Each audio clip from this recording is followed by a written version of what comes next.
బ్రూనైలో నూతన రాయబార కార్యాలయం ప్రారంభం కానుంది. ఇరు దేశాల బలమైన బంధానికి సంకేతమని ప్రధాని మోదీ అన్నారు. బ్రూనైలో 2 రోజుల పర్యటనలో భాగంగా అక్కడికి చేరుకున్న మోదీ బందర్ సేరి బేగావాన్ సిటీలో నూతన భారత రాయబార కార్యాలయాన్ని ప్రారంభించారు. అక్కడి ఇండియన్ హై కమిషన్ ప్రాంగణంలో దీన్ని ప్రారంభించారు.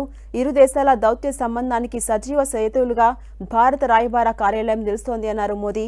భారత వైద్యులు, ఉపాధ్యాయులు బ్రూనై వైద్య ఆరోగ్య రంగాల అభివృద్ధిలో తమ వంతు పాత్ర పోషిస్తున్నారని ప్రధాని మోదీ అన్నారు. అంతకుముందు ప్రధాని మోదీకి బ్రూనై రాజధాని నగర ఎయిర్పోర్ట్లో ఘన స్వాగతం లభించింది. అక్కడి యువరాజు హాజీ అల్ మహతాది బిల్లా సాదరంగా ఆహ్వానించారు. ఆసియాన్ సమ్మిట్ కోసం 2013లో నాటి ప్రధాని మన్మోహన్ సింగ్ బ్రూనైలో పర్యటించారు. దౌత్య టూర్లో భాగంగా భారత ప్రధాని ఒకరు బ్రూనైలో పర్యటించడం ఇదే తొలిసారి.